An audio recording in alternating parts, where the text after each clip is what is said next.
ಎನಿತು ಎನಿತು ಈ ಕನ್ನಡ ನುಡಿಯು, ಎನಿತು ಎನಿತು ಈ ಕನ್ನಡ ನುಡಿಯು, ಮನವನ್ನು ತಣಿಸುವ ಮೋಹನ ಸುದೆಯು.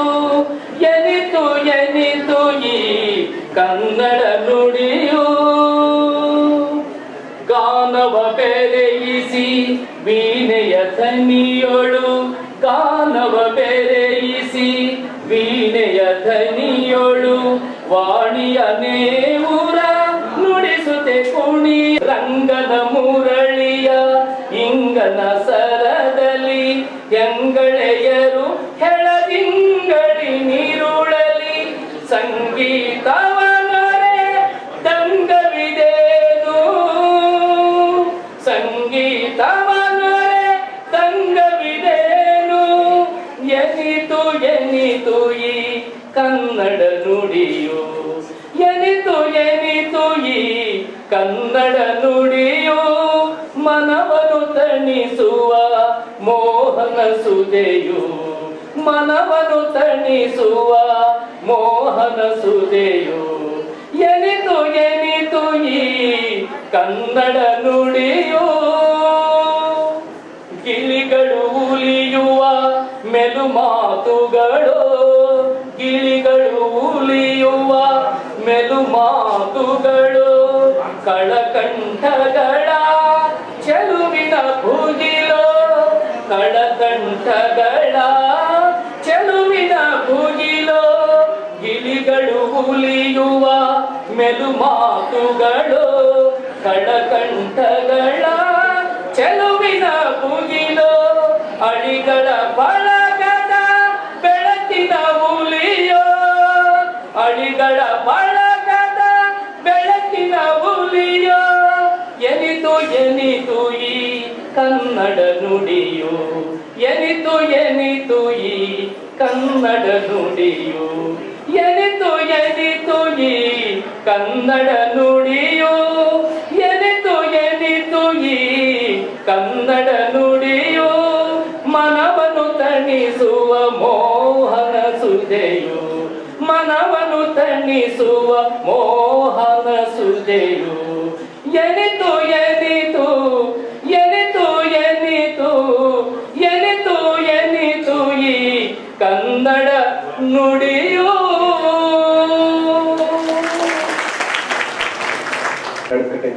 ಧನ್ಯವಾದಗಳು. ಕಾರ್ಯಕ್ರಮ ಮುಂದಿನ ಭಾಗದಲ್ಲಿ ನಾಡಗೀತೆ ಮಂಜಮ್ಮ ಮತ್ತು ಸಂಗಡಿಗರು ಅಂತಿಮ BA ವಿದ್ಯಾರ್ಥಿನಿಯರಿದ್ದಾರೆ.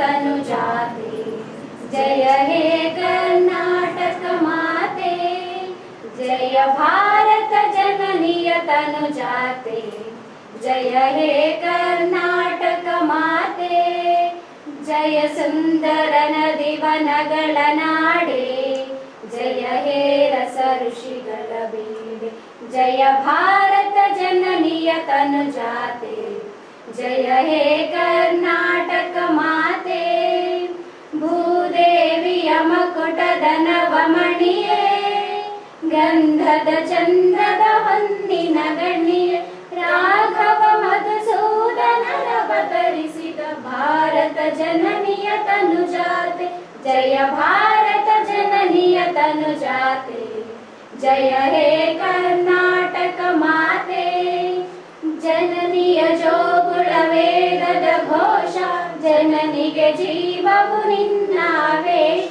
ಹಸುರಿನ ಗಿರಿಗಳ ಸಾಲೆ ನಿನ್ನಯ ಕೊರಳಿನ ಮಾಲೆ, ಕಪಿಲ ಪತಂಜಲ ಗೌತಮ ಜಿನನ ಭಾರತ ಜನನಿಯ ತನುಜಾತೆ, जय भारत जननीय तनुजाते, जय हे कर्नाटक माते, शंकर रमनुज विद्यारण्य, बसवेश्वररि वर दिव्यारण्य, रन्न षडक्षरि पन्ना, पंपल कुमिपति जन्ना, कुमार व्यासर मंगल धाम, कवि कोगिलಗಳ पुण्याराम, नानक रामानंद कबीर, भारत जननीय तनुजाते, जय भारत जननीय तनुजाते, जय हे कर्नाटक माते.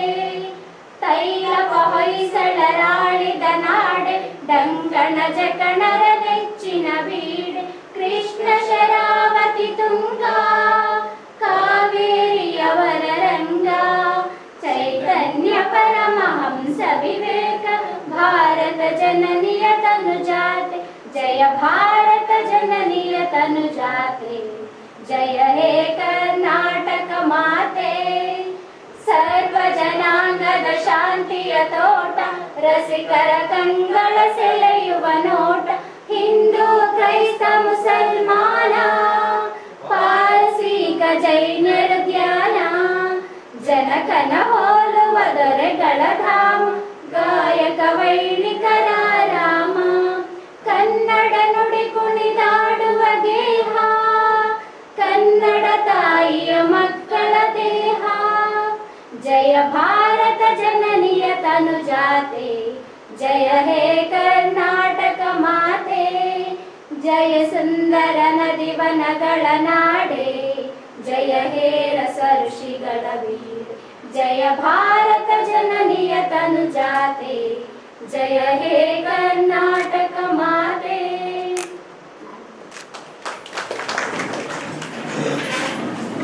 ಈಗ ಕಾರ್ಯಕ್ರಮದ ಕುರಿತಾಗಿ ಪ್ರಾಸ್ತಾವಿಕ ನುಡಿ ಹಾಗೂ ಅತಿಥಿಗಳನ್ನು ಸ್ವಾಗತಿಸಲು ಡಾಕ್ಟರ್ ಚನ್ನೇಶ್ ಹೊನ್ನಳ್ಳಿ, ಸಂಚಾಲಕರು ಶ್ರೀ ಎಚ್ ದೇವರಪ್ಪ ವೇದಿಕೆ ಅವರನ್ನು ಕೇಳಿಕೊಳ್ತಾರೆ.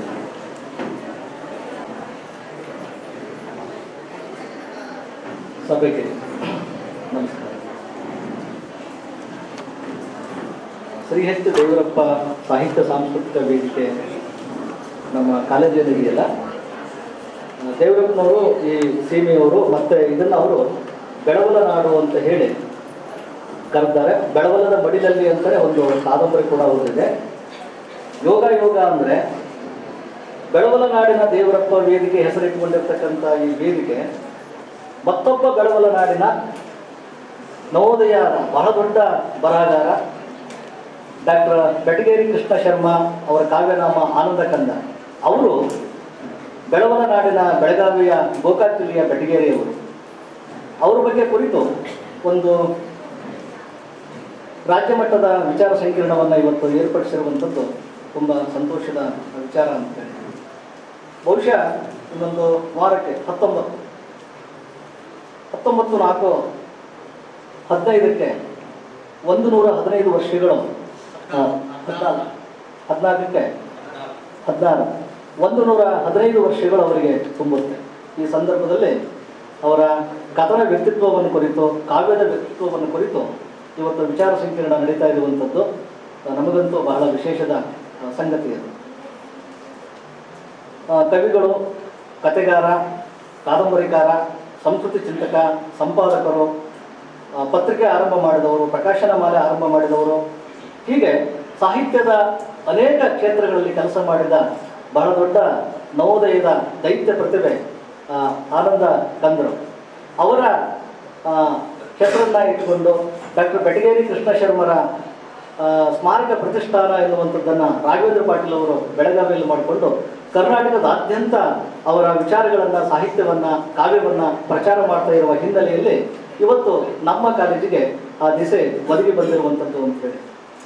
ಡಾಕ್ಟರ್ ಸಿ ಕೆ ನಾಮಲಿಗೆ ಅವರು, ನಾವು ಸ್ನೇಹಿತರು, ಅವ್ರ ಜೊತೆ ಹೀಗೆ ಮಾತಾಡುವಾಗ ನೀವು ನಮ್ಮ ಕಾಲೇಜಿಗೆ ಬನ್ನಿ ಅಂದಾಗ, ಇಲ್ಲ ನಾವೀಗ ಶೃಂಗೇರಿಗೆ ಹೊರಟಿದ್ದೇವೆ, ಬೆಟಗೇರಿ ಕೃಷ್ಣ ಶರ್ಮರ ಪ್ರತಿಷ್ಠಾನದ ಕಾರ್ಯಕ್ರಮ ಇದೆ, ನಿಮ್ಮ ಕಾಲೇಜಿಗೆ ಇನ್ನೊಂದು ಸರಿ ಬರ್ತವೆ ಅಂದರು. ನಾನು ಅದನ್ನೇ ಹೇಳಿಕೊಂಡು ಧಾರವಾಡ ಸಾಹಿತ್ಯ ಸಂಭ್ರಮಕ್ಕೆ ಹೋದಂಥ ಸಂದರ್ಭದಲ್ಲಿ ರಾಘವೇಂದ್ರ ಪಾಟೀಲ್ ಜೊತೆಗೆ ಇಂಥ ಒಂದು ಕಾರ್ಯಕ್ರಮವನ್ನು ಏರ್ಪಡಿಸಲಿಕ್ಕೆ ಸಾಧ್ಯವಾಯಿತು. ನಮ್ಮ ಮಾತಿಗೆ, ನಮ್ಮ ಕಾಲೇಜಿನ ಮಾತಿಗೆ ಅವರು ಒಪ್ಪಿಕೊಂಡು ಇವತ್ತು ಕಾರ್ಯಕ್ರಮವನ್ನು ಏರ್ಪಡಿಸಿರುವಂಥದ್ದು ನಿಜವಾಗ್ಲೂ ಕೂಡ ಧನ್ಯ ಅಂತ ನಾನು ಅಂದ್ಕೊಂಡಿದ್ದೆ. ಅದರ ಜೊತೆಗೇನೆ ನಮ್ಮ ವೇದಿಕೆ ಏನಿದೆಯಲ್ಲ, 2009-10ರಲ್ಲಿ ಇದು ಒಂದು ಕನ್ನಡ ಭಾಷಾ ಕಮ್ಮಟವನ್ನು ಆರಂಭ ಮಾಡೋದ್ರೊಂದಿಗೆ ಆರಂಭವಾದದ್ದು ಹೊನ್ನಾಳಿ ಸೀಮೆಯ ಕಥನ ಸಾಹಿತ್ಯ ಎನ್ನುವಂಥ ಒಂದು ಬಹುದೊಡ್ಡ ವಿಚಾರ ಸಂಕಿರಣವನ್ನು ಆರಂಭ ಮಾಡಿತು. ಅದರ ನಂತರ ಅನುಭವ ಮಂಟಪ ಅಂತ ಹೇಳಿ ಪ್ರತಿ ವಾರವೂ ಕೂಡ ನೂರಾರು ಕಾರ್ಯಕ್ರಮಗಳನ್ನು ಮಾಡಿಕೊಂಡು ಬಂದಿರುವಂಥದ್ದು. ಈ ವರ್ಷ ಸುಮಾರು 4 ಅನುಭವ ಮಂಟಪದ ಕಾರ್ಯಕ್ರಮಗಳನ್ನು, ಅದರ ಜೊತೆಗೆ ಒಂದು ಕುವೆಂಪು ಓದು ಕಮ್ಮಟ ಎನ್ನುವಂಥ 2 ದಿನಗಳ ಕುವೆಂಪು ಭಾಷಾ ಭಾರತೀಯ ಜೊತೆಗೆ ಸಹಯೋಗದಲ್ಲಿ ಕಾರ್ಯಾಗಾರವನ್ನು, ಅದರ ಜೊತೆಗೇನೆ 2 ಪುಸ್ತಕಗಳ ಬಿಡುಗಡೆಯನ್ನು ಕೂಡ ಮಾಡಿದೆ. ಒಂದು ವಾರದ ಚಲನಚಿತ್ರ ಸಪ್ತಾಹ, ಪಠ್ಯಧಾರಿತ ಚಲನಚಿತ್ರಗಳ ಪ್ರದರ್ಶನ ಮತ್ತು ಸಂವಾದವನ್ನು ಮಾಡಿದೆ. ಅದರ ಜೊತೆಗೆ ಕವಿಗಳ ನಾಡಿಗೆ ಸಾಂಸ್ಕೃತಿಕ ಪಯಣ ಎನ್ನುವಂಥ 2 ದಿನದ ಒಂದು ಸಾಂಸ್ಕೃತಿಕ ನಡಿಗೆಯನ್ನು ಕೂಡ ಅದು ಹಮ್ಮಿಕೊಂಡಿದೆ. ಇದೆಲ್ಲದರ ಜೊತೆಗೆ ಬಹಳ ಮುಖ್ಯವಾಗಿ ಇವತ್ತು ಬೆಟಗೇರಿ ಕೃಷ್ಣ ಶರ್ಮರ ಬಗ್ಗೆ ನಾವು ಕಾರ್ಯಕ್ರಮವನ್ನು ಏರ್ಪಡಿಸಿರುವಂಥದ್ದು. ಒಂದು ಮುಖ್ಯವಾದ ಸಂಗತಿ ಏನು ಅಂದರೆ, ಈ ಕಾರ್ಯಕ್ರಮವನ್ನು ಏರ್ಪಡಿಸಲಿಕ್ಕೆ ಫೈನಲ್ ಇಯರ್ಗೆ 6 ಸೆಮ್ಮಲ್ಲಿ ಸಾಹಿತ್ಯ ಪುನರಾವಲೋಕನ ಎನ್ನುವಂಥ ಒಂದು ಪಠ್ಯಭಾಗದಲ್ಲಿ ಸಂಘಟಿಸಿದವರು ಬೆಟಗೇರಿ ಕೃಷ್ಣ ಶರ್ಮ. ಅನಂತರ ಅದಕ್ಕೆ ತೀರಂ ಶ್ರೀಕಂಠನವರು ಬಹಳ ದೊಡ್ಡ ವಿಮರ್ಶೆಯನ್ನು ಬರೆಯೋದ್ರ ಮೂಲಕ ಕನ್ನಡದ ಕಾವ್ಯದ ಶ್ರೀಕಂಠಹಾರ ಎನ್ನುವಂಥದ್ದನ್ನು ವಿಮರ್ಶೆ ಮಾಡಿದರು. ಮುಂದೆ ಗಿರಡ್ಡಿ ಗೋವಿಂದರಾಜದ ಸರ್ ಅವರು ನವ್ಯ ವಿಮರ್ಶೆಯಲ್ಲಿ ಅದನ್ನು ತೀಕ್ಷ್ಣ ವಿಮರ್ಶೆಗೆ ಒಳಪಡಿಸಿದರು. ಬಹಳ ಮುಖ್ಯವಾಗಿ ಇವತ್ತು ನಮ್ಮ ಪಕ್ಕದ ಸರ್ವಜ್ಞಾನ ನಾಡಿನ ಹಿರೇಕೆರೂರಿನಲ್ಲಿ ನಡೆದಿರ್ತಕ್ಕಂಥ ಕೆರೆಗಹಾರದ ಕಥೆ ಇದೆಯಲ್ಲ, ಅದನ್ನು ಮೊಟ್ಟ ಮೊದಲಿಗೆ ಇಡೀ ಕರ್ನಾಟಕದಲ್ಲಿ ಸಂಗ್ರಹ ಮಾಡಿದಂಥವರು ಬೆಟಗೇರಿ ಕೃಷ್ಣ ಶರ್ಮರು ಎನ್ನುವಂಥದ್ದು ಅಂತ ಹೇಳಿ. ಹಾಗಾಗಿ ಕೃಷ್ಣ ಶರ್ಮರ ಕಾವ್ಯವನ್ನು, ಅವರ ಕಥನವನ್ನು, ಅವರ ವ್ಯಕ್ತಿತ್ವವನ್ನು ಒಂದು ಪರಿಚಯ ಮಾಡಿಕೊಳ್ಳುವಂಥ ಒಂದು ಬಹಳ ಮುಖ್ಯವಾದ ಸಂಗತಿ ಇದು ಅಂತ ನಾನು ಅಂದ್ಕೊಂಡಿದ್ದೇನೆ. ಇಂಥ ಒಂದು ಕಾರ್ಯಕ್ರಮಕ್ಕೆ ಕರ್ನಾಟಕದ ಬಹಳ ದೊಡ್ಡ ನವ್ಯದ ವಿಮರ್ಶಕರು, ಬಹಳ ಶ್ರೇಷ್ಠ ಪ್ರಬಂಧಕಾರರು, ಕರ್ನಾಟಕ ಸಾಹಿತ್ಯ ಅಕಾಡೆಮಿಯ ಅಧ್ಯಕ್ಷರಾಗಿರ್ತಕ್ಕಂಥವರು, ವಿಮರ್ಶೆಯ ಪರಿಭಾಷೆಯಲ್ಲಿ ಬಹಳ ಸಂಗತಿಯಾಗಿದೆ. ಡಾಕ್ಟರ್ ಗಿರಡ್ಡಿ ಗೋವಿಂದರಾಜು ಅವರಿಗೆ ನಮ್ಮ ವೇದಿಕೆಯ ಪರವಾಗಿ, ನಮ್ಮ ಕಾಲೇಜಿನ ಪರವಾಗಿ ಹೃತ್ಪೂರ್ವಕವಾದ ಸ್ವಾಗತವನ್ನು ಬಯಸ್ತೀನಿ.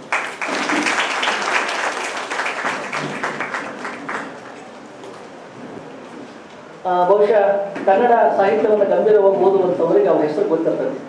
ತೇರು ಎನ್ನುವಂಥ ಕಾದಂಬರಿಯ ಮೂಲಕ 2005ರಲ್ಲಿ ಕೇಂದ್ರ ಸಾಹಿತ್ಯ ಅಕಾಡೆಮಿಯ ಪ್ರಶಸ್ತಿಯನ್ನು ಪಡ್ಕೊಂಡಂಥವರು. ಅದಕ್ಕಿಂತ ಬಹಳ ಮುಖ್ಯವಾಗಿ ದೇಸಗತಿ ಎನ್ನುವಂಥ ಕೃತಿ, ಮಾಯೆಯ 3 ಮುಖಗಳು, ಇಂಥ ಅನೇಕ ಕೃತಿಗಳನ್ನು ಕನ್ನಡಕ್ಕೆ ನೀಡುವುದರ ಮೂಲಕ ಮಲ್ಲಾಡಿ ಕೆಲಸವನ್ನು ಮಾಡಿದ್ದಾರೆ. ಅದರ ಜೊತೆಗೆ ಈಗ ಧಾರವಾಡದಲ್ಲೇ ನೆಲೆಯಾಗಿ ನಿಂತುಕೊಂಡು ಕೆಲಸವನ್ನು ಮಾಡ್ತಾ ಇದ್ದಾರೆ ಸರ್ ಅವರು ಕಾರಣರು. ಅವರಿಗೆ ನಮ್ಮ ವೇದಿಕೆ ಪರವಾಗಿ ನಾನು ಹೃತ್ಪೂರ್ವಕವಾದ ಸ್ವಾಗತವನ್ನು.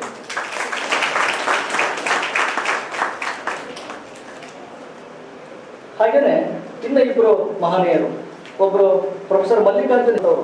ಬಹುಶಃ ಆನಂತರಕ್ಕಿಂತ ಯಾಕೆ ಹೆಚ್ಚು ಮಾತಾಡ್ತಾ ಇಲ್ಲ ಅಂದರೆ, ಆಶಯ ಭಾಷಣದಲ್ಲಿ ರಾಘವೇಂದ್ರ ಪಾಟೀಲ್ ಸರ್ ಅದನ್ನು ಪ್ರಸ್ತಾಪ ಮಾಡ್ತಾರೆ. ಮತ್ತದು ಪುನರುಕ್ತಿ ಆಗಬಾರ್ದು ಅಂತ ಹೇಳಿ ನಾನು ಅದನ್ನು ಪ್ರಸ್ತಾಪ ಮಾಡ್ತಾ ಇಲ್ಲ. ಅನೇಕ ಕಾದಂಬರಿಗಳನ್ನು, ರೂಪಕಗಳನ್ನು, ಸಣ್ಣ ಕಥೆಗಳನ್ನು, ಸಂಪಾದಿತ ಕೃತಿಗಳನ್ನು, ಸಾಹಿತ್ಯ ಮತ್ತು ಸಂಸ್ಕೃತಿ ಅನೇಕ ಬರಹಗಳನ್ನು ನೀಡಿದವರು ಬೆಟಗೇರಿ ಕೃಷ್ಣ ಶರ್ಮರು. ಅವರಲ್ಲೇ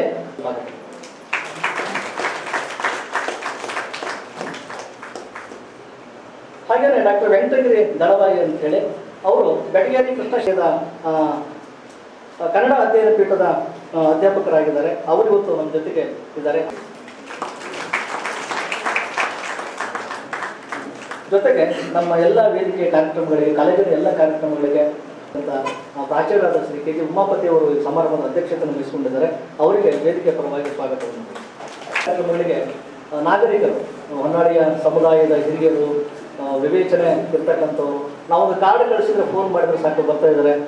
ಮುರುಗಪ್ಪ ಅವರು, ಸಿದ್ದೇನವರು, ತಿಮ್ಮಣ್ಣವರು, ಇಲ್ಲಿ ಅನೇಕ ಜನಗಳಿದ್ದಾರೆ.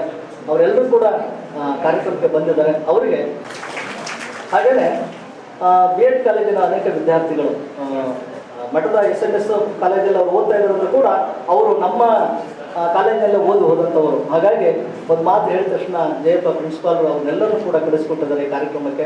ಅವರು ಕೂಡ ಅದು ಉಪಯುಕ್ತ ಅಂತ ನಾನು ಖಂಡಿತ ಅಂದ್ಕೊಂಡಿದ್ದೇನೆ. ಇಲ್ಲಿ ಬಂದಿರತಕ್ಕಂಥ BEd ಕಾಲೇಜಿನ ವಿದ್ಯಾರ್ಥಿಗಳಿಗೆ, ನಮ್ಮ ಕಾಲೇಜಿನ ಎಲ್ಲ ವಿದ್ಯಾರ್ಥಿಗಳಿಗೂ ಕೂಡ ನಾನು ಸ್ವಾಗತವನ್ನು ಕೊಡ್ತೀನಿ. ಹಾಗೆಯೇ ಪತ್ರಿಕಾ ಮಾಧ್ಯಮದವರು ಬಹಳ ವಿಶೇಷವಾಗಿ ನಾವು ಇವ್ರ ಬಗ್ಗೆ ಹೇಳಲೇಬೇಕು. ಯಾಕೆಂದರೆ ನಮ್ಮ ಎಲ್ಲ ಕಾರ್ಯಕ್ರಮಗಳನ್ನು ಪ್ರಚುರಪಡಿಸ್ತಕ್ಕಂಥವ್ರು, ಅದನ್ನು ನಾಡಿಗೆ ಮುಟ್ಟಿಸ್ತಕ್ಕಂಥವ್ರು, ಕಾರ್ಯಕ್ರಮಗಳ ಒಳಿತು ಕಡಿಕೆಗಳನ್ನು ತೀಕ್ಷ್ಣವಾಗಿ ವಿಮರ್ಶೆ ಮಾಡುವಂಥ ವಿಜಯಾನಂದ ಸ್ವಾಮಿ ಅವರು, ಪ್ರಜಾವಾಣಿ ಪತ್ರಿಕೆಯ ಆಂಜನೇಯ ಅವರು, ಕನ್ನಡಪ್ರಭದ ರಾಜು ಅವರು, ವಿಜಯ ಕರ್ನಾಟಕದ ಮಲ್ಲೇಶ್ ಅವರು, ಅನೇಕರು ಇಲ್ಲಿ ಪತ್ರಿಕಾ ಬಳಗದ ಮಾಧ್ಯಮದ ಮಿತ್ರರು ಬಂದಿದ್ದಾರೆ. ಅವ್ರಿಗೂ ಕೂಡ ನಾನು ಸ್ವಾಗತವನ್ನು ಕೋರ್ತೇನೆ. ಸ್ನೇಹಿತರೆ, ಇದು ಒಂದು ರೀತಿಯಲ್ಲಿ ಪ್ರತಿಷ್ಠಾನದವರೇ ಸಂಪೂರ್ಣವಾಗಿ ಇದನ್ನು ವೆಚ್ಚವನ್ನು ಭರಿಸಿ ಮಾಡ್ತಾ ಇರ್ತಕ್ಕಂಥ ಕಾರ್ಯಕ್ರಮ ಇದು. ಹಾಗಾಗಿ ನಮಗೆ ಹೆಚ್ಚು ಹೊರೆಯಾಗದಲೇ ಈ ಕಾರ್ಯಕ್ರಮವನ್ನು ಅವರು ಮಾಡಿಸ್ಕೊಡ್ತಾ ಇದ್ದಾರೆ. ಮತ್ತೊಮ್ಮೆ ಅವರಿಗೆ ಸ್ವಾಗತವನ್ನು ಹೇಳ್ತೇನೆ. ಈ ಕಾರ್ಯಕ್ರಮ ಮುಂದೆ ಈಗ ರಾಘವೇಂದ್ರ ಪಾಟೀಲ್ ಸರ್ ಮಾತಾಡ್ತಾರೆ, ಅನಂತರ ಗಿರಟ್ಟಿ ಗೋವಿಂದರಾಜ್ ಅವರು ಉದ್ಘಾಟನೆ ಮಾಡ್ತಾರೆ. ಮತ್ತೆ ಒಂದು ಸಣ್ಣ ಬ್ರೇಕ್ ಇರುತ್ತೆ, ಅದು ಹೊರಗಡೆ ಹೋಗಂಗಿಲ್ಲ, ಇಲ್ಲೇ ಜ್ಯೂಸ್ ಅದು ಬರುತ್ತೆ. ನಂತರ ಇಬ್ಬರು ಉಪನ್ಯಾಸಕರು ತಮ್ಮ ಪ್ರಬಂಧವನ್ನು ಮಂಡಿಸ್ತಾರೆ. ನಮಸ್ಕಾರ. ದೇವರಪ್ಪ ಸಾಹಿತ್ಯ ಸಾಂಸ್ಕೃತಿಕ ವೇದಿಕೆಯಲ್ಲಿ ಹಲವಾರು ಸಾಹಿತ್ಯಿಕ ಸಾಂಸ್ಕೃತಿಕ ಈಗ ಕಾರ್ಯಕ್ರಮದ ಮುಂದಿನ ಭಾಗದಲ್ಲಿ ಪ್ರೊಫೆಸರ್ ರಾಘವೇಂದ್ರ ಪಟೇಲ್ ಅಧ್ಯಕ್ಷರು ಡಾಕ್ಟರ್ ಬೆಟಗೇರಿ ಕೃಷ್ಣ ಶರ್ಮಾ ಸ್ಮಾರಕ ಪ್ರತಿಷ್ಠಾನ ಬೆಳಗಾವಿ ಇವರಿಂದ ಆಶಯ ಭಾಷಣ.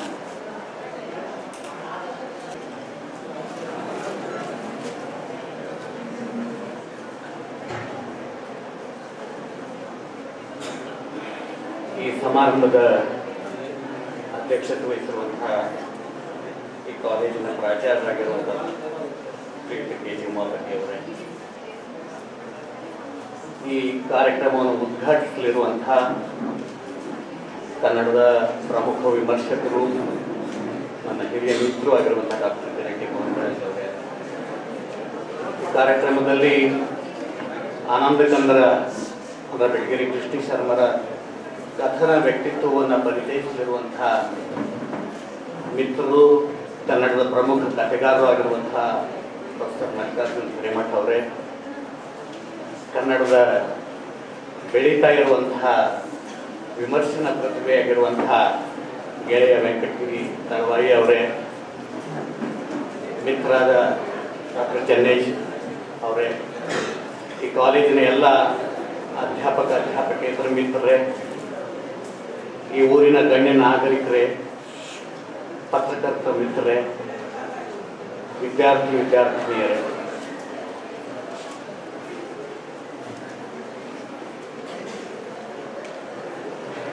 ಮೊದಲಿಗೆ ಎರಡು ಮಾತು ಡಾಕ್ಟರ್ ಬೆಟಗೇರಿ ಕೃಷ್ಣ ಶರ್ಮಾ ಸ್ಮಾರಕ ಟ್ರಸ್ಟಿನ ಬಗ್ಗೆ ಹೇಳಿ, ಆಮೇಲೆ ಬೆಟಗೇರಿ ಕೃಷ್ಣ ಶರ್ಮರ ಯಾವ ವಿಶೇಷಣಗಳು ಇಲ್ಲದ ವ್ಯಕ್ತಿತ್ವದ ಬಗ್ಗೆ, ಅಂದರೆ ಅವರ ಜೀವನದ ಬಗ್ಗೆ, ಹೇಗೆ ಅವರು ಜಾನಪದವನ್ನು ಪ್ರವೇಶ ಮಾಡಿದರು ಅನ್ನೋದರ ಕುರಿತಂತೆ ಕೆಲವು ಮಾತುಗಳನ್ನು ನಾನು ಹೇಳೋದಕ್ಕೆ ಇಷ್ಟಪಡ್ತಾ ಇದ್ದೀನಿ. ಸರ್ಕಾರವು ಡಾಕ್ಟರ್ ಬೆಟಗೇರಿ ಕೃಷ್ಣ ಶರ್ಮಾ ಸ್ಮಾರಕ ಟ್ರಸ್ಟ್ ಅನ್ನು ಸ್ಥಾಪಿಸಿದೆ. ಬೆಳಗಾವಿಯಲ್ಲಿ ಅದರ ಕೇಂದ್ರ ಇದೆ. ಈ ಟ್ರಸ್ಟಿನ ಉದ್ದೇಶ ಡಾಕ್ಟರ್ ಬೆಟಗೇರಿ ಕೃಷ್ಣ ಶರ್ಮಾ ಅವರ ಸಾಧನೆಯನ್ನ ಕನ್ನಡದ ಜನತೆಗೆ ಪರಿಚಯಿಸುವಂತಹದ್ದು ಮತ್ತು ಅವರ ಆದರ್ಶಗಳನ್ನು ಇವತ್ತಿನ ಯುವ ಜನಾಂಗದ ಹೃದಯದಲ್ಲಿ ಪುನರುತ್ಥಾನಗೊಳಿಸುವಂತಹದ್ದು. ಈ ಉದ್ದೇಶಗಳನ್ನು ಇಟ್ಕೊಂಡು ಡಾಕ್ಟರ್ ಬೆಟಗೇರಿ ಕೃಷ್ಣ ಶರ್ಮಾ ಸ್ಮಾರಕ ಟ್ರಸ್ಟ್ 2010ರಲ್ಲಿ ಆರಂಭಗೊಂಡಿತು.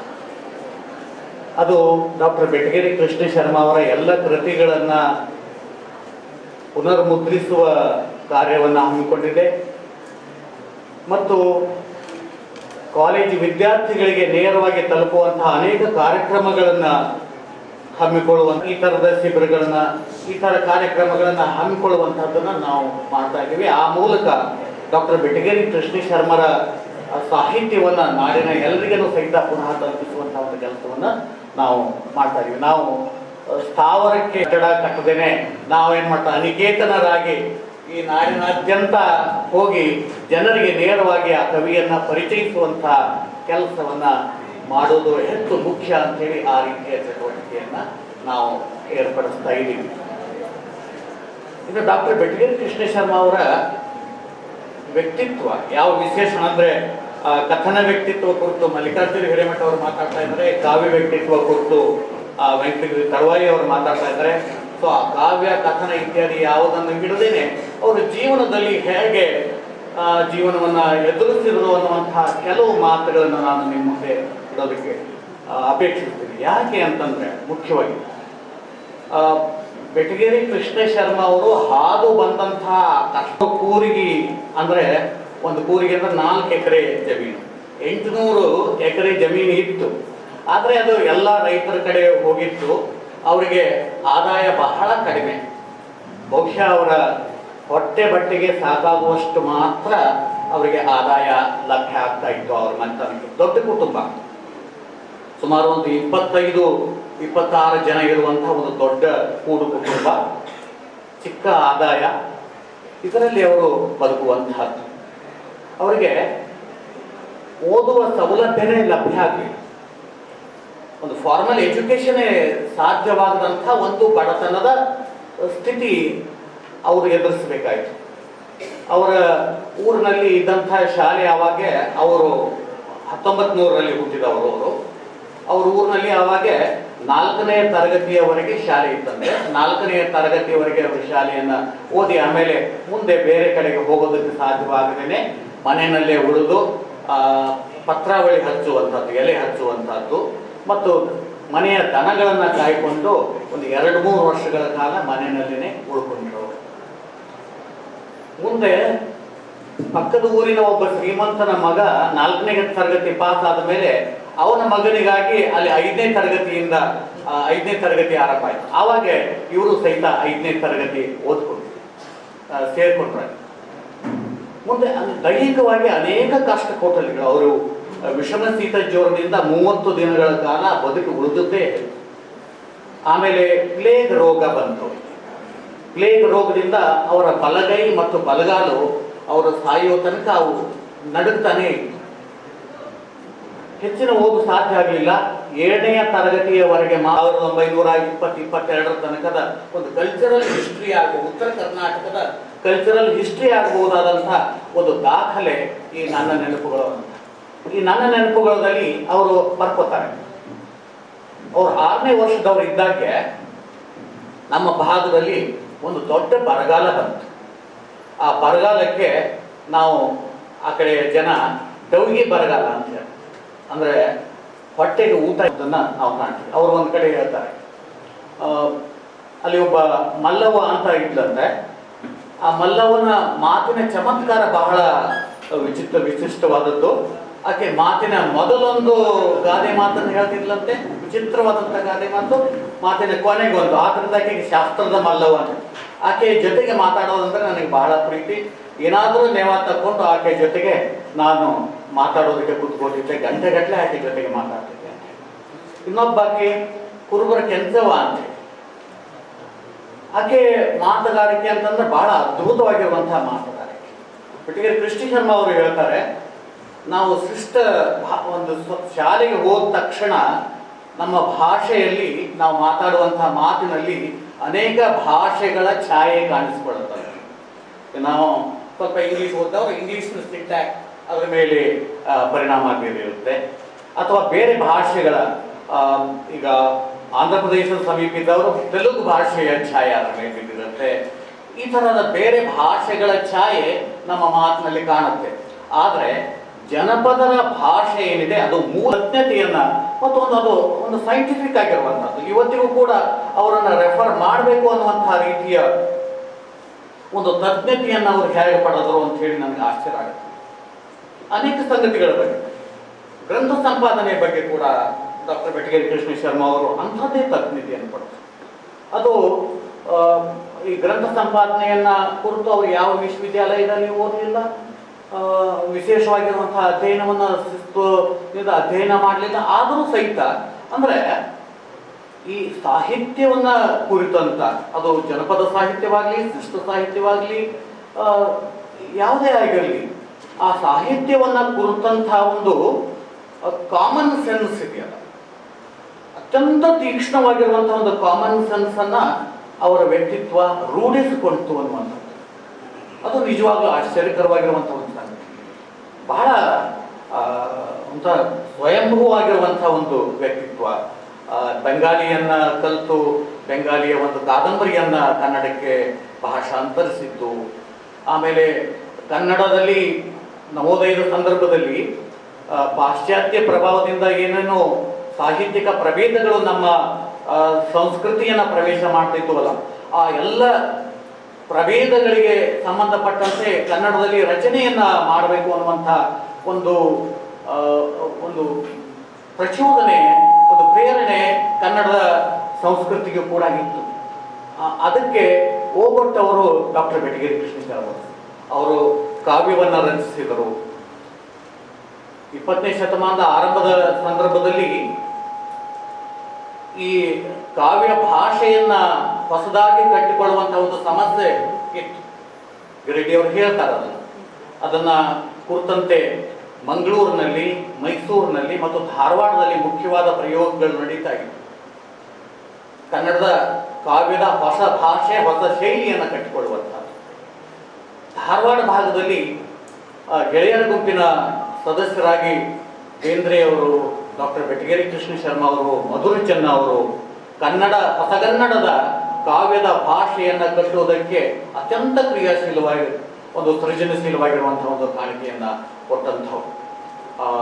ಒಂದು ಕಡೆಗೆ ಅನಂತ ನಾರಾಯಣ ಅವರು ಹೇಳ್ತಾರೆ, ಕನ್ನಡದ ಉಳಿದೆರಡು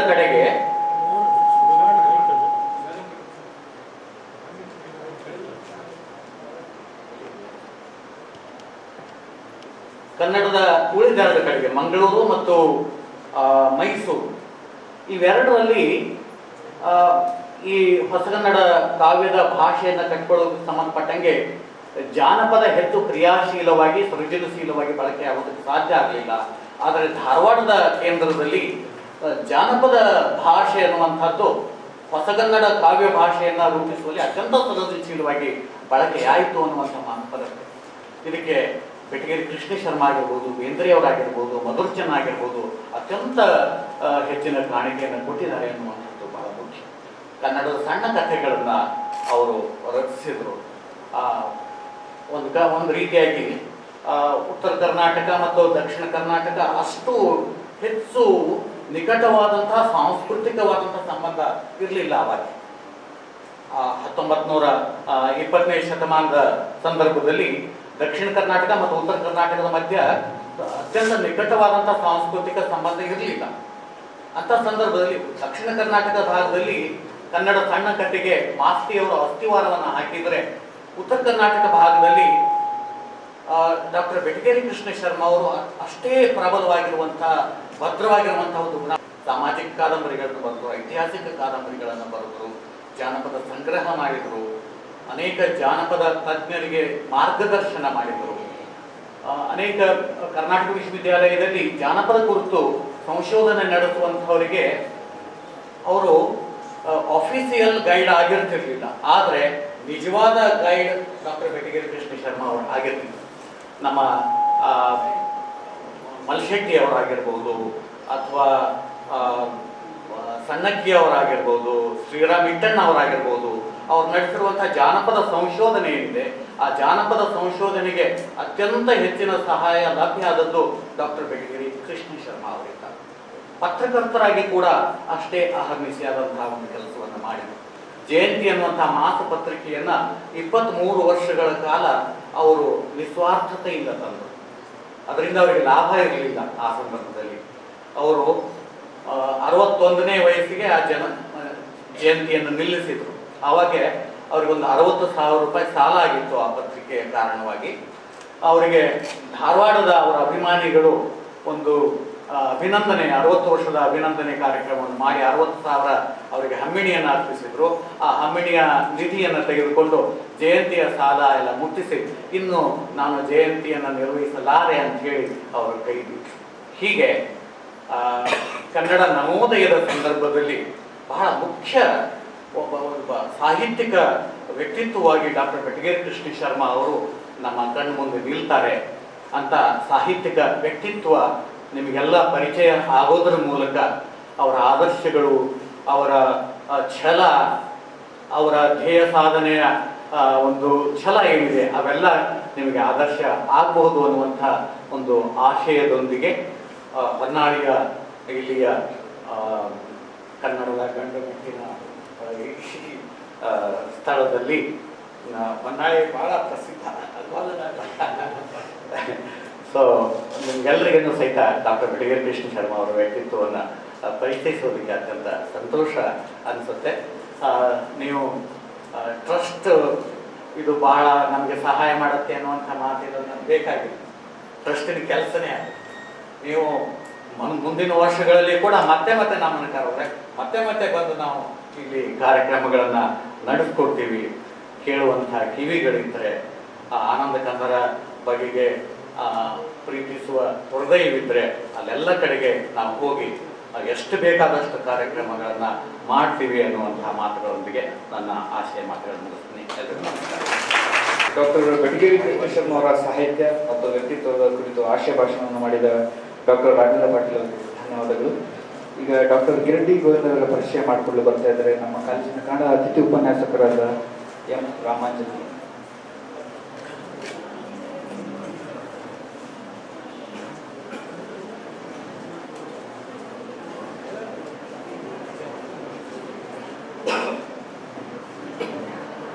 ಡಾಕ್ಟರ್ ಬೆಟಗೇರಿ ಕೃಷ್ಣ ಶರ್ಮಾ ಸ್ಮಾರಕ ಪ್ರತಿಷ್ಠಾನ ಬೆಳಗಾವಿ ಹಾಗೂ ಶ್ರೀ ಎಚ್ ದೇವಿರಪ್ಪ ಸಾಂಸ್ಕೃತಿಕ ವೇದಿಕೆ ಸರ್ಕಾರಿ ಪ್ರಥಮ ದರ್ಜೆ ಕಾಲೇಜು ಹೊನ್ನಾಳಿ ಇವರ ಸಂಯುಕ್ತಾಶ್ರಯದಲ್ಲಿ ಶ್ರೀ ಬೆಟಗೇರಿ ಕೃಷ್ಣ ಶರ್ಮರ ಸಾಹಿತ್ಯ ವ್ಯಕ್ತಿತ್ವ ಎಂತಕ್ಕಂಥ ಒಂದು ವಿಚಾರವನ್ನು ಕುರಿತು ಇವತ್ತಿನ ದಿನದಲ್ಲಿ ಕಾರ್ಯಕ್ರಮ ನಡೀತಾ ಇದೆ. ಈ ಕಾರ್ಯಕ್ರಮದಲ್ಲಿ ಹಲವಾರು ಮಹಾನ್ ಖ್ಯಾತ ವಿಮರ್ಶಕರು ಹಾಗೂ ಸಾಹಿತಿಗಳು, ಪ್ರಬಂಧ ಬರಹಗಾರರು ಆಗಿರ್ತಕ್ಕಂಥ ಶ್ರೇಷ್ಠ ಕವಿಗಳು ಆಗಿರ್ತಕ್ಕಂಥ 2-3 ಜನ ಕವಿಗಳು ಬಂದಿದ್ದಾರೆ. ಅವರಿಗೆ ಅವರ ಒಂದು ಸಣ್ಣ ಪರಿಚಯವನ್ನು ಮಾಡ್ಕೊಳ್ತಕ್ಕಂಥದ್ದು. ನಾನೀಗ ಪ್ರಥಮವಾಗಿ ಈ ಗಿರಡ್ಡಿ ಗೋವಿಂದರಾಜ್ ಸರ್ ಅವರ ಒಂದು ಕಿರು ಪರಿಚಯವನ್ನು ಮಾಡಿಕೊಡ್ತಾ ಇದ್ದೀನಿ. ಈ ಕನ್ನಡ ನಾಡು ನುಡಿ ಕಂಡಂತ ಒಬ್ಬ ಶ್ರೇಷ್ಠ ವಿಮರ್ಶಕ ಅಂತ ಅಂದರೆ ಗಿರಡ್ಡಿ ಗೋವಿಂದರಾಜ್ ಸರ್. ಇವರು ನವ್ಯ ವಿಮರ್ಶೆಯಲ್ಲಿ ಸಾಕಷ್ಟು ಪ್ರಸಿದ್ಧಿಯನ್ನು ಪಡ್ಕೊಂಡಿರ್ತಕ್ಕಂಥವ್ರು. ಶ್ರೀಯುತರು 8/1/1939 ಧಾರವಾಡ ಜಿಲ್ಲೆಯ ಅಬ್ಬಿಗೇರಿಯಲ್ಲಿ ಜನಿಸ್ತಾರೆ. ಇವರ ಒಂದು ಪ್ರಾಥಮಿಕ ಶಿಕ್ಷಣ ಎಂಬತಕ್ಕಂಥದ್ದು ಅಬ್ಬಿಗೇರೆ ಹಾಗೂ ಸಿರಿಗಲ್ಲುಗಳಲ್ಲಿ ನಡೆದಿದೆ. ಹಾಗೆಯೇ ಮಾಧ್ಯಮಿಕ ಶಿಕ್ಷಣ ಸಹಿತ ಅಲ್ಲೇ ಮುಗಿಸ್ತಾರೆ. ನಂತರ MA ಪದವಿಯನ್ನು, ಅದರಲ್ಲೂ ವಿಶೇಷವಾಗಿ ಕನ್ನಡ ಮತ್ತು ಇಂಗ್ಲಿಷ್ ಎರಡೂ ವಿಷಯಗಳಲ್ಲಿ ಇವರು MA ಪದವಿಯನ್ನು ಪಡ್ಕೊಳ್ತಾರೆ ಅಂತಕ್ಕಂಥದ್ದು. ಹಾಗೆಯೇ ಇಂಗ್ಲಿಷ್ನಲ್ಲಿ ಡಿಪ್ಲೊಮಾವನ್ನು ಪಡ್ಕೊಳ್ತಾರೆ. ನಂತರ ಕನ್ನಡ ಭಾಷಾ ವಿಜ್ಞಾನ ವ್ಯಾಸಂಗಕ್ಕಾಗಿ ಲ್ಯಾಂಗ್ಸ್ಟರ್ ಎಂಬತಕ್ಕಂಥ ಒಂದು ಅಮೆರಿಕಕ್ಕೆ ಹೋಗ್ತಾರೆ. 1973 ಹೋದಂಥ ಇವರು 1972 ಏನ್ ಮಾಡ್ತಾರೆ ಅಂತಂದ್ರೆ ಬೆಲ್ಜಿಯಂ ಹಾಗೂ ಫ್ರಾನ್ಸ್, ಸ್ವಿಟ್ಜರ್ಲೆಂಡ್, ಇಟಲಿ, ಜರ್ಮನಿ ಮುಂತಾದ ಕಡೆ ಒಂದು ಪ್ರವಾಸವನ್ನು ಮಾಡಿಬಿಟ್ಟು ನಾಟಕ ರಂಗಭೂಮಿಯ ಬಗ್ಗೆ ಹಲವಾರು ಮಾಹಿತಿಯನ್ನ ಕಲೆಕ್ಟ್ ಮಾಡ್ತಾರೆ. ಆ ಒಂದು ಹಿನ್ನೆಲೆಯಲ್ಲಿ ರಂಗ ಮಾಧ್ಯಮ ಎಂಬತಕ್ಕಂಥ ನಾಟಕ ಸಂಸ್ಥೆಯನ್ನ ರಂಗಭೂಮಿಗೆ ಸಂಬಂಧಿಸಿದಂತೆ ಆ ಒಂದು ಸಂಸ್ಥೆನ ಪ್ರಾರಂಭ ಮಾಡ್ತಾರೆ ಅಂತಕ್ಕಂಥದ್ದು. ಇವರ ಒಂದು ಸಾಹಿತ್ಯ ಸೇವೆ ಅಂತಂದ್ರೆ ಸಾಮಾನ್ಯವಾಗಿ ಕಾವ್ಯ, ಕತೆ, ಕಾದಂಬರಿ, ವಿಮರ್ಶೆ, ಅದರಲ್ಲೂ ವಿಶೇಷವಾಗಿ ವಿಮರ್ಶೆ ಅಂತಕ್ಕಂಥದ್ದು ಈ ಎಲ್ಲ ಒಂದು ವಿಚಾರದಲ್ಲಿ ಅಲ್ಲದೆ ಸಂಪಾದಕೀಯವಾಗಿ ಸಹಿತ ಒಂದು ಕಾರ್ಯವನ್ನ ಮಾಡಿದ್ದಾರೆ ಅಂತಕ್ಕಂಥದ್ದು. ಸುಮಾರು 10 ಕೃತಿಗಳನ್ನು ಇವರು ಪ್ರಕಟಿಸಿದ್ದಾರೆ ಅಂತಕ್ಕಂಥದ್ದು. ಅದರಲ್ಲಿ ಪ್ರಮುಖವಾಗಿ ನಾವು ಹೇಳೋದಾದ್ರೆ ಶಾರದಾ ಲಹರಿ, ರಸವಂತಿ ಎಂಬತಕ್ಕಂಥ ಕವನ ಸಂಕಲನಗಳನ್ನ ಹಾಗೂ ಆ ಮುಖ ಈ ಮುಖ ಎಂಬತಕ್ಕಂಥ ಸಣ್ಣ ಕಥೆಗಳ ಸಂಗ್ರಹವನ್ನ, ಮಣ್ಣುವ ಎಂಬತಕ್ಕಂಥ ಒಂದು ಕಾದಂಬರಿಯ ಜೊತೆಗೆ ಸಂಕ್ರಮಣ ಎಂಬತಕ್ಕಂಥ ಒಂದು ಕಾವ್ಯದವನ್ನ ಸಂಪಾದನೆ ಮಾಡಿದರೆ ಅದರಲ್ಲೂ ಅವರು ಚಂಪಾ ಅವರೊಂದಿಗೆ ಸಣ್ಣ ಕಥೆಯ ಹೊಸ ಒಲವುಗಳು, ಜನಪದ ಕಾವ್ಯ, ನಾಟಕ ವಸ್ತು ಮತ್ತು ತಂತ್ರ, ಕಾದಂಬರಿ ವಸ್ತು ಮತ್ತು ತಂತ್ರ, ನವ್ಯ ವಿಮರ್ಶೆಗೆ ಇವರು ನೀಡಿರ್ತಕ್ಕಂಥ ಒಂದು ಸಾಹಿತ್ಯಿಕ ಕೊಡುಗೆಗಳು ಎಂಬತಕ್ಕಂಥದ್ದು. ಹೀಗೆ ಈ ಗಿರಡ್ಡಿ ಗೋವಿಂದರಾಜ್ ಸರ್ ಅವರು ತಮ್ಮ ನಡುವಿನ ಪ್ರಸಿದ್ಧ ಒಂದು ವಿಮರ್ಶಕರಾಗಿದ್ದಾರೆ ಅಂತಕ್ಕಂಥದ್ದು. ಅದರಲ್ಲೂ ವಿಶಿಷ್ಟವಾಗಿ ಇವರು ಕೆರೆಗೆ ಆಹಾರ ಎಂಬತಕ್ಕಂಥ ಒಂದು ಜಾನಪದ ಕೃತಿಯನ್ನ ಬಹಳ ಒಂದು ಸೊಗಸಾದ ರೀತಿಯಲ್ಲಿ ಯಾವುದೇ ವಿಮರ್ಶೆಗೆ ಬೇರೆ ಬೇರೆ ಒಂದು ಕೆಟ್ಟ ಭಾವನೆಗಳಿಗೆ ಗುರಿಯಾಗದೆ ಉತ್ತಮವಾದ ರೀತಿಯಲ್ಲಿ ಒಂದು ಬೆಲೆ ಕಟ್ಟುವಂತ ಒಂದು ಕಾರ್ಯವನ್ನ ಇವರು ಅಲ್ಲಿ ಮಾಡಿದ್ದಾರೆ ಎಂಬತಕ್ಕಂಥದ್ದು. ಅಲ್ಲದೆ ಇವರ ಒಂದು ಸಾಧ್ಯತೆ ಎಂಬತಕ್ಕಂಥ ಕೃತಿ ಶ್ರೇಷ್ಠ ವಿಮರ್ಶೆ ಕೃತಿ. ಈ ಒಂದು ವಿಮರ್ಶೆ ಕೃತಿಗೆ ಸಾಹಿತ್ಯ ಅಕಾಡೆಮಿ ಪ್ರಶಸ್ತಿ ಸಿಕ್ಕಿದೆ ಎಂಬತಕ್ಕಂಥದ್ದು. ಇವರ ಒಂದು ಅಂಬು ಎಂಬತಕ್ಕಂಥ ಕಥೆ ಎಂಬತಕ್ಕಂಥದ್ದು ಈ ಪುಟ್ಟಣ್ಣ ಕಣಗಾಲರವರ ಒಂದು ಕಥಾ ಸಂಗಮ ಎಂಬತಕ್ಕಂಥ ಚಿತ್ರದಲ್ಲಿ ಸೇರಿಕೊಂಡಿದೆ ಎಂಬತಕ್ಕಂಥದ್ದು. ಹೀಗೆ ಈ ಒಂದು ಕನ್ನಡ ನಾಡ ನುಡಿಗೆ ಈ ಸರ್ ಗಿರಡ್ಡಿ ಗೋವಿಂದರಾಜ್ ಸರ್ ಕೊಟ್ಟಿರ್ತಕ್ಕಂಥ ಕೊಡುಗೆ ಅಪಾರವಾಗಿರ್ತಕ್ಕಂಥದ್ದು. ಅವರ ಬಗ್ಗೆ ಸಣ್ಣದಾಗಿ ಪರಿಚಯ ಮಾಡಿದ್ದೀನಿ. ತಮಗೆಲ್ಲರಿಗೂ ಸಹಿತ ಧನ್ಯವಾದಗಳು. ಧನ್ಯವಾದಗಳು ಸರ್. ಈಗ ಕಾರ್ಯಕ್ರಮದ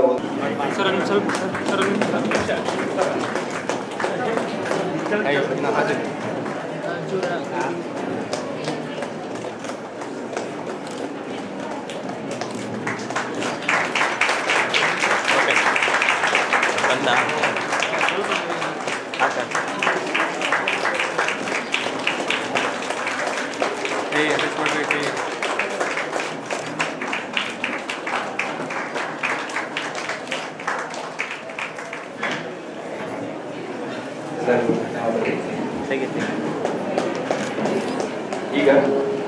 ಖ್ಯಾತ ವಿಮರ್ಶಕರಾದ ಡಾಕ್ಟರ್ ಕಿರಟಿ ಗೌರ್ಮೆಂಟ್ ಅವರು ಉದ್ಘಾಟನಾ ಭಾಷಣ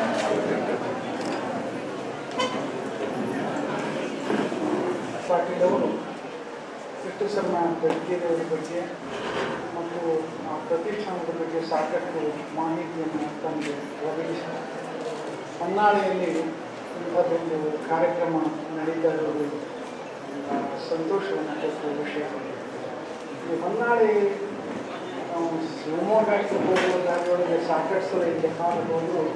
ಇಲ್ಲಿ ಇಳಿಯುವ ಪ್ರಸಂಗ ಬಂದೊಂದು ಭಾಳ ಕಡಿಮೆ. ಒಂದ್ಸಲ ಸಾಹಿತ್ಯ ಅಕಾಡೆಮಿಯಿಂದ ಇಲ್ಲಿ ಲಂಕೇಶ್ವರನ ಕುರಿತು ಒಂದು ವಿಚಾರ ಸಂಕಿರಣವನ್ನು ಏರ್ಪಾಟು ಮಾಡಿದ್ವಿ. ಅವಾಗ ಒಂದೆರಡು ದಿವಸದ ಕಾರ್ಯಕ್ರಮ ಇಲ್ಲಿ ಮಾಡಿ ಈಗ ಮತ್ತೆ ಬೆಟಗೇರಿ ವೆಂಕಟೇಶ್ವರನ ಅವರ ಸಲುವಾಗಿ ಏರ್ಪಾಟಾಗಿರುವಂಥ ವಿಚಾರ ಸಂಕಿರಣದ ಇನ್ನೊಂದು ಸಮಾರಂಭಕ್ಕೆ ಬರ್ತಾ ಇರೋದು ಸಂತೋಷ. ಹೊನ್ನಾಳಿಯಲ್ಲಿ ನಮಗೆ ಹೆಚ್ಚು ವಿಷಯ ಗೊತ್ತಿಲ್ಲದೆ ಇದ್ರೂ ಕೂಡ ಇಲ್ಲೂ ಕೂಡ ಸಾಕಷ್ಟು ಒಳ್ಳೆಯ ಸಾಹಿತ್ಯದ ವಾತಾವರಣ ಇದೆ ಅಂತ ಅನ್ನೋದು ಗೊತ್ತಿದೆ. ಇಲ್ಲಿ ಆಗಿ ಹೋಗಿರುವಂಥ ಲೇಖಕರು ಅವರು ಎಚ್ ದೇವೀರಪ್ಪನವರು,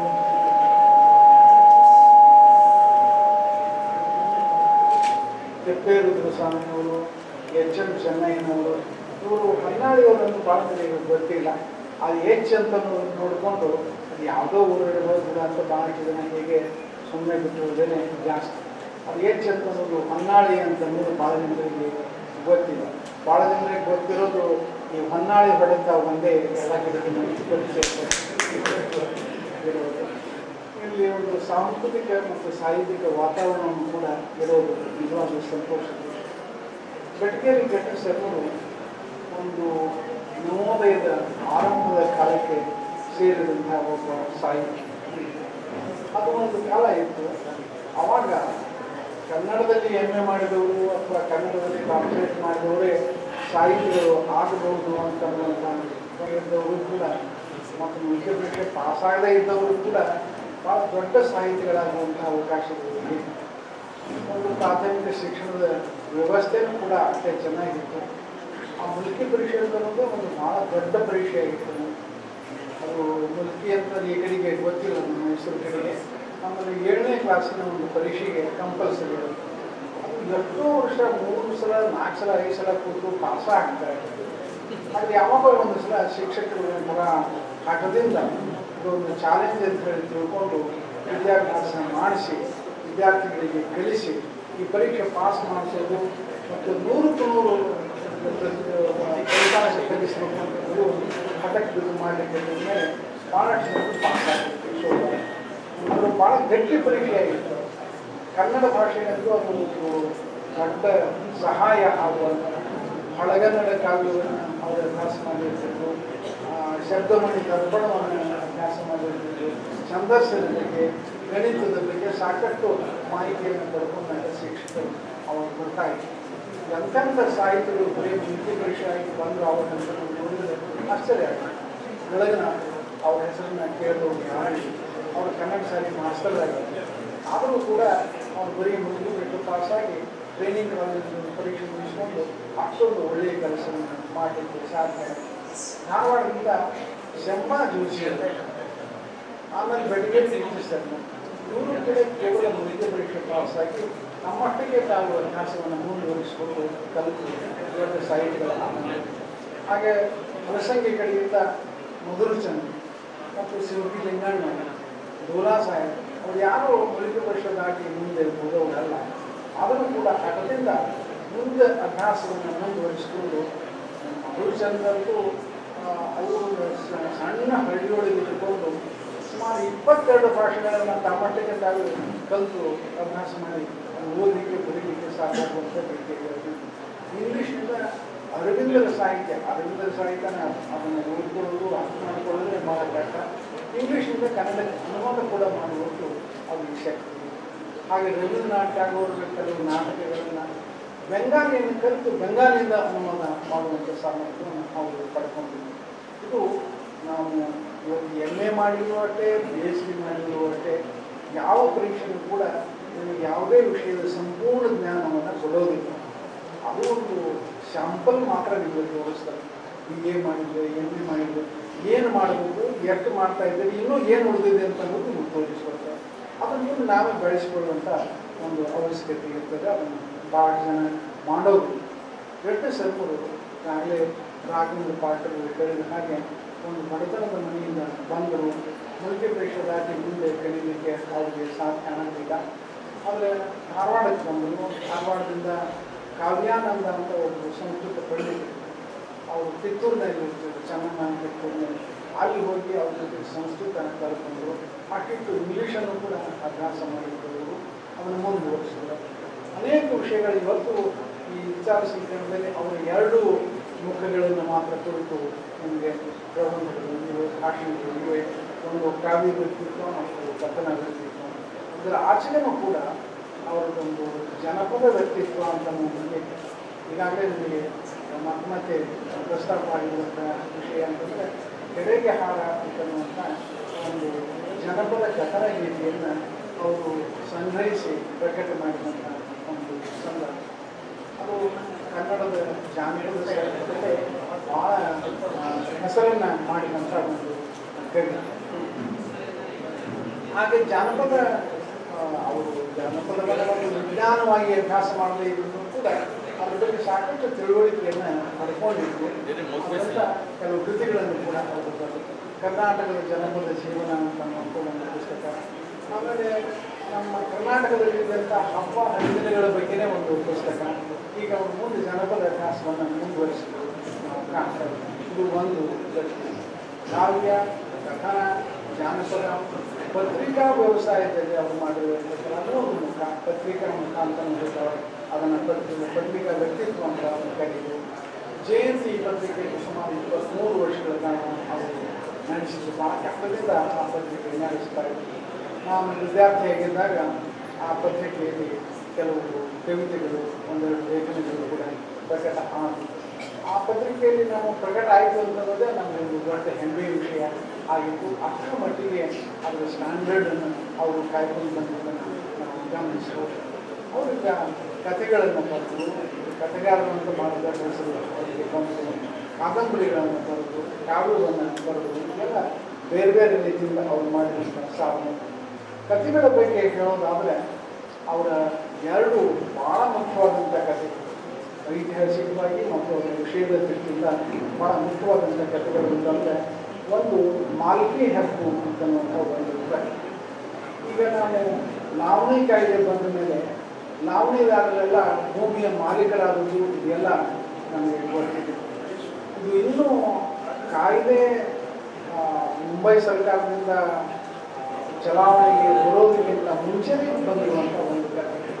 ಅದಲ್ಲದೆ ಪ್ರಗತಿಶೀಲ ಸಾಹಿತ್ಯ ಇನ್ನೂ ಕನ್ನಡದಲ್ಲಿ ಬರೋದಕ್ಕಿಂತ ಮುಂಚೆ ಪ್ರಕಟವಾದಂಥ ಕಥೆ ಮಾಲ್ಕಿ ಹಕ್ಕು. ಅಲ್ಲಿ ಒಂದು ಶ್ರೀಮಂತ ಮನೆತನ, ಆ ಮನೆತನಕ್ಕೆ ಸೇರಿದಂಥ ಭೂಮಿಯನ್ನು ಲಾವಣಿ ಮಾಡ್ತಾ ಇರುವಂಥ ಒಂದು ಕುಟುಂಬ. ಅವರು ಬಡತನದಲ್ಲಿ ಇರೋರು, ಅಲ್ಲಿ ಏನೋ ಬಡತನದ ಸಲುವಾಗಿ ಮಕ್ಕಳಿಗೆ ಅರಿವೆ ಹಂಚಲಿ ತರಬೇಕು ಅಂತಂದ ಸಲುವಾಗಿ ಒಂದು ಬಾಳೆಹಣ್ಣಿನ ಧ್ವನಿನ ಮಾಲಕರಿಗೆ ತಿಳಿಸದೆ ಕೊಯ್ಕೊಂಡು ಸಂತೆಗೆ ಒಂದು ಮಾರಾಟ ಮಾಡಿ ಬರುವಂಥ ಒಂದು ಪ್ರಸಂಗ ಇದೆ. ಅದು ಮಾಲಕರಿಗೆ ಗೊತ್ತಾಗಿ ಅವ್ರನ್ನ ಆ ಲಾವಣಿ ಬಡದಿಂದ ಬಿಡಿಸುವಂಥ ಒಂದು ಪ್ರಸಂಗ.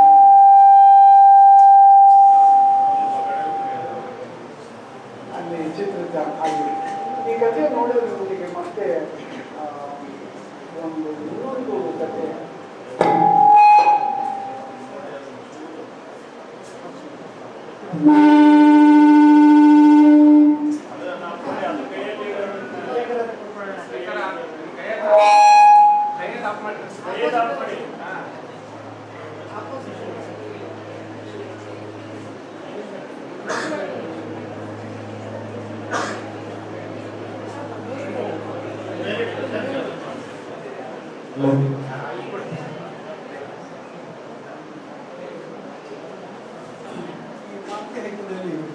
ಕೇಳಿಸ್ತದೆ ಈಗ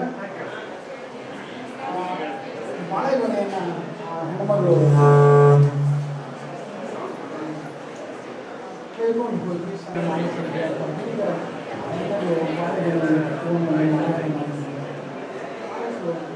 ಅಳುವು ಅಂತ ನಾವು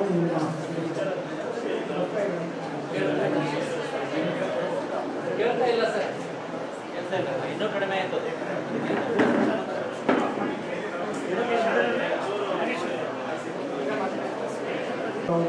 ಉಡುಪಿಯಿಂದ ಆಮೇಲೆ ಪ್ರಸಿದ್ಧಿ ಇವು ನಮ್ಮಲ್ಲಿ ಪ್ರಗತಿಶೀಲ ಸಾಹಿತ್ಯ ಅನ್ನೋದು ಆರಂಭವಾಗಿದ್ದ ಮುಂಚೆನೇ ಬಂದಿರುವಂಥ ಇನ್ನೊಂದು ಕಥೆ ಜಾಡದ ಜಾನಪ್ಪ ಅಂತ ಅದು ಇವತ್ತು ನಾವು ಗ್ಲೋಬಲೈಸೇಷನ್ನು ಇಂಡಸ್ಟ್ರಿಯಲೈಸೇಷನ್ ಅದು ಬಂದ ಮೇಲೆ ಆಗಿರುವಂಥ ಕೆಲವು ಪರಿಣಾಮಗಳನ್ನು ಭಾಳ ಹಿಂದೆ ಇನ್ನೂ ಜಾಗತೀಕರಣ ಮತ್ತು ಕೈಗಾರಿಕೀಕರಣ ಭಾಳ ಪ್ರಬಲವಾಗಿ ನಮ್ಮ ಸಂಸ್ಕೃತಿಯನ್ನು ಆವರಿಸುವುದಕ್ಕಿಂತ ಮುಂಚಿನ ದಿನಗಳಲ್ಲಿ ನಾವು ಗಮನಿಸಿ ಅಲ್ಲಿ ಜಾನಪ್ಪ ಅಂತ ಒಬ್ಬ ಜಾಗವನ್ನು ನೇಕಾರಿಕೆ ಮಾಡಿಕೊಂಡು ಗೋಕಾಣಿಯವರು ಅಂಗಿ ಅಡುಗೆ ನೀರು ಇಂಥದ್ದನ್ನು ನೇಯ್ದು ಅದನ್ನು ಮಾರಾಟ ಮಾಡಿ ಭಾಳ ಸುಖದಿಂದ ಭಾಳ ಸುಖಪುರುಷ ಅದೇ ಸಣ್ಣಕ್ಕಿ ಅನ್ನ ಮಾಡಿಸಿ ಊಟ ಮಾಡುವವನು ಅವನಿಗೆ ಇವರು ಏನು ಅನ್ನಕ್ಕೆ ಊಟ ಮಾಡೋದಿಲ್ಲ ಹಾಕಿರ್ತಾರೆ ಇಷ್ಟ ಮಾಡ್ತಾ ಇರ್ತಾರೆ. ಆದರೆ ಬರ್ತಾ ಬರ್ತಾ ಮತ್ತು ಗಿರಣಿ ಶುರುವಾಗ್ತದೆ ಗೋಕಾಕದ ನೀರು ಅವಾಗ ಗಿರಣಿ ಮಾರು ಬರಲಿಕ್ಕೆ ಶುರು ಮಾಡಿದ ಮೇಲೆ ಜನರು ನೇಯ್ದಂಥ ಕೈಮಗ್ಗದ ಬಗ್ಗೆ ಕೇಳೋದನ್ನು ಬಿಟ್ಟು ಬರ್ತಾರೆ, ಗಿರಣಿಯ ಅರಿವುಗಳನ್ನು ಕೊಡೋದಕ್ಕೆ ಶುರು ಮಾಡ್ತಾರೆ. ಹೀಗಾಗಿ ಅವನಿಗೆ ಜೀವನ ಮಾಡೋದಕ್ಕೆ ನಾವು ಭಾಳ ಕಷ್ಟವಾದಂಥ ಊರು ಕೂಡ ಬಿಡುವಂಥ ಪರಿಸ್ಥಿತಿ. ಇದು ನಮ್ಮಲ್ಲಿ ಕೈಗಾರಿಕರಿಂದ ಆರಂಭವಾದಂಥ ಒಂದು ವ್ಯಕ್ತಿಯನ್ನು ಒಂದು ರೀತಿಯನ್ನು ತೋರಿಸಬೇಕಾಗಿದೆ. ಅದರಿಂದ ನಮ್ಮ ಹಳ್ಳಿಯ ಕೈಗಾರಿಕೆಗಳೆಲ್ಲ ಹ್ಯಾಕ್ ನಿರ್ವಹಿಸುತ್ತದೆ, ಅದರಿಂದ ನಿರುದ್ಯೋಗ ಸ್ಥಿತಿಯಾಯಿತು, ಅನೇಕ ಜನರಿಗೆ ಉಪಜೀವನ ಮಾಡುವಷ್ಟು ಕಷ್ಟವಾಯಿತು ಅನ್ನೋದನ್ನು ತೋರಿಸುವಂಥ ಒಂದು ಹಳ್ಳಿಯ ಜೀವನಕ್ಕೆ ಸಂಬಂಧಿಸಿದಂಥ ಅನೇಕ ಕಥೆಗಳನ್ನು ಕೆಟ್ಟವರು ಬರೆದಿದ್ದಾರೆ. ಇವತ್ತು ಅವುಗಳನ್ನು ಮತ್ತೆ ಕ್ರಾಂತಿಗೆ ತರುವಂಥ ಕನಸು ಮಾಡುವಂಥ ಕೆಲಸ ಈಗ ಆಗಲಿಲ್ಲ. ಕವಿಯಾಗಿಯೂ ಕೂಡ ಅವರು ಬಹಳ ವಿಶಿಷ್ಟವಾದ ರೀತಿಯ ಕೃತಿಗಳನ್ನು ಇವತ್ತು ನಮ್ಮ ಸ್ನೇಹಿತರು ನೀರು ಕನ್ನಡ ಮಾನವನಿಗೆ ಕಲಿಸುವ ಮೋಹನ ಸೊಬ್ಬಿದೆ ಅಂತ ಒಂದು ಕವಿತೆಯನ್ನು ಓದಿದೆ.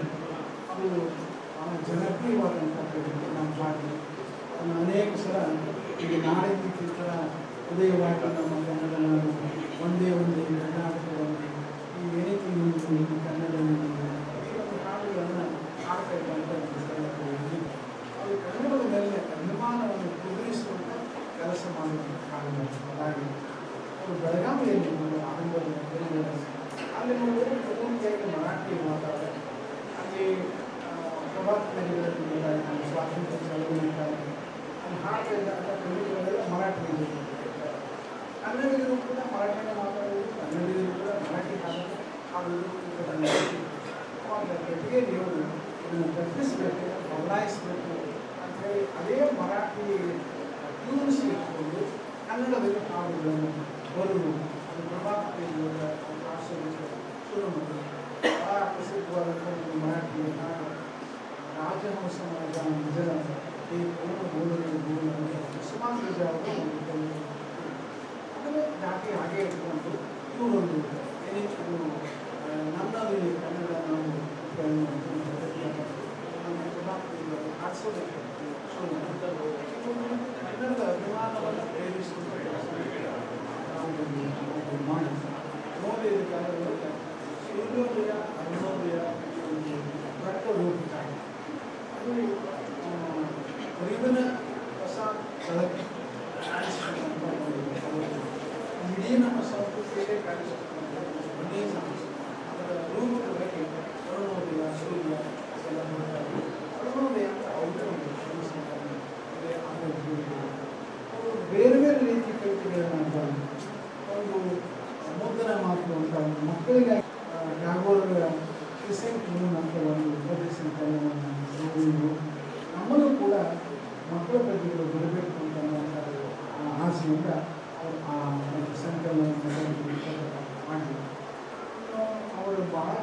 ಶಾಸ್ತ್ರೀಯವಾದಂಥ ಕೇಳ್ತಿರುವಂಥ ಹಾಡು ನುಡಿಯಲ್ಲಿ ಬರುವ ಇವತ್ತು ಬಹಳಷ್ಟು ಜನರಿಗೆ ದೊಡ್ಡವರು ಯಾರು ಗೊತ್ತಿರುವಂಥ ಕೇಳುತ್ತಿದ್ದಾರೆ. ನಮ್ಮಲ್ಲಿ ಬಾಳಪ್ಪ ಹುಕ್ಕೇರಿ ಅಂತ ಒಬ್ಬರು ನಾಯಕರು, ಭಾಳ ಪ್ರಸಿದ್ಧ ಗಾಯಕರು. ಅವರು ಬೆಟಗೇರಿ ಕಿಚ್ಚುಸೇನರ ಹಾಡುಗಳನ್ನು ಹೋಗುವುದನ್ನೆಲ್ಲ ಹಾಡಿ ಹಳ್ಳಿ ಹಳ್ಳಿಗೂ ಕೂಡ ಅವರನ್ನು ಹಾಡಿ ಜನಪ್ರಿಯಗೊಳಿಸಿದರು. ಎಷ್ಟೋ ಜನರಿಗೆ ಈ ಬೆಟಗೇರಿಯವರ ಕಥೆಗಳನ್ನೇ ಗೊತ್ತು, ಯಾವುದೋ ಜನಪದ ಹಾಡು ಇರಬೇಕು ಬೆಳೆದು ತಿಳ್ಕೊಂಡಂತ ಒಂದು ಜನಪದ ಸಾಹಿತ್ಯದ ಭಾಗವಾಗಿ ಕೂಡ ಹೋಗ್ಬೋದು.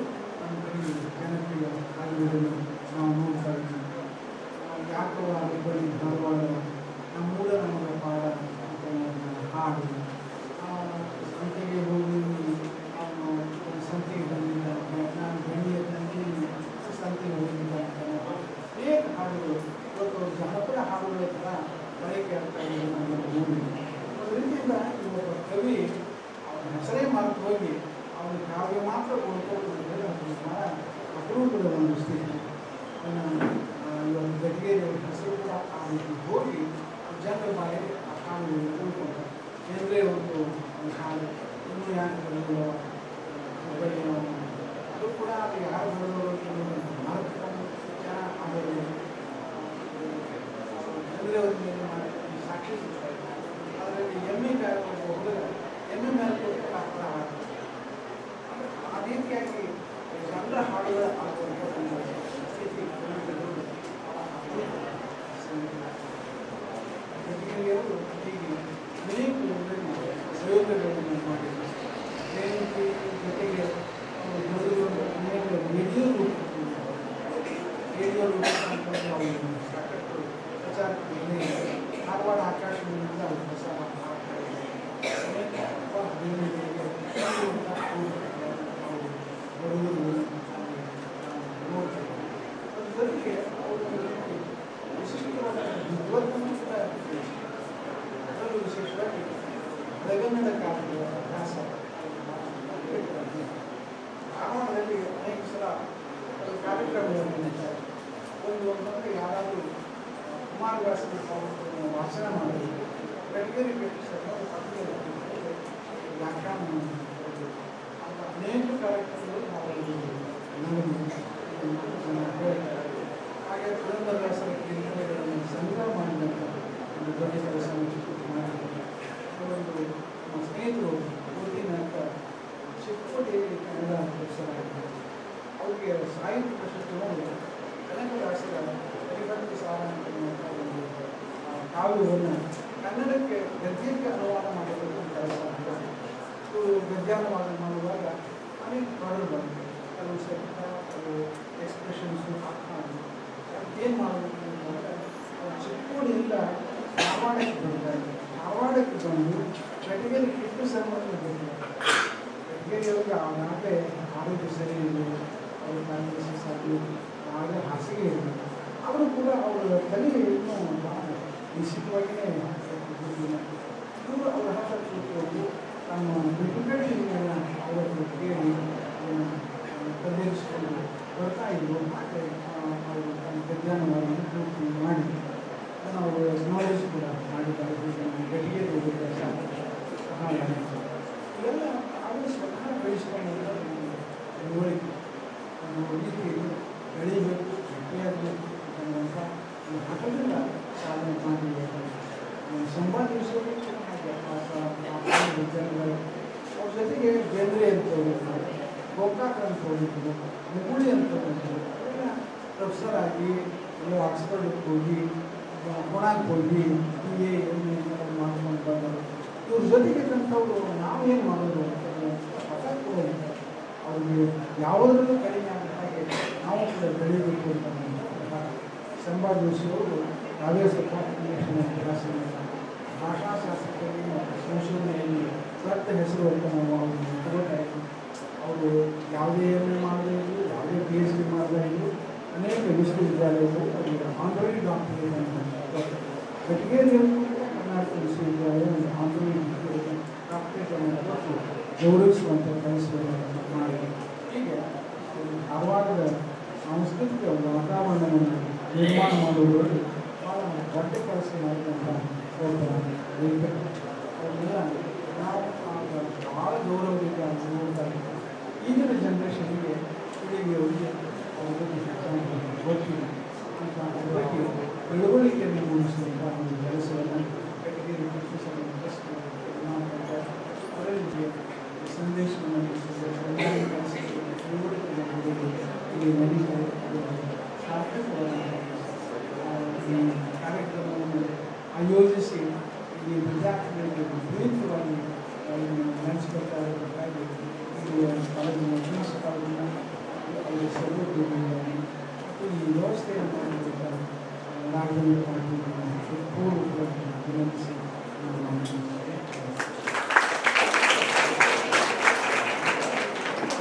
ಕಾರ್ಯಕ್ರಮದ ಉದ್ಘಾಟನಾ ನುಡಿಯನ್ನು ಆಡಿದ ಡಾಕ್ಟರ್ ಕಿರಟಿ ಗೋಯಲ್ ಅವರಿಗೆ ಧನ್ಯವಾದಗಳು. ಕಾರ್ಯಕ್ರಮದ ಮುಂದಿನ ಭಾಗದಲ್ಲಿ ಒಂದು ಭಾವವಿದೆ, ಕಡಕಟ್ಟೆ ಬಣ್ಣ ಅವರಿಗೆ.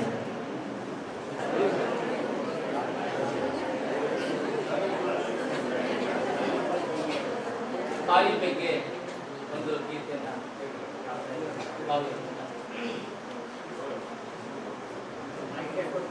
ತಾಯಿ ತಾಯಿ ಆಗಿಬೇಕಾ ಜನುಮಕ ಇಲ್ಲಂದರ ಈ ಜೀವ ನರಕ ತಾಯಿ ಬೇಕಾ ಈ ಜನುಮಕ ಇಲ್ಲಂದರ ಈ ಜೀವ ನರಕ ಇಲ್ಲಂದರ ಈ ಜೀವ ನರಕ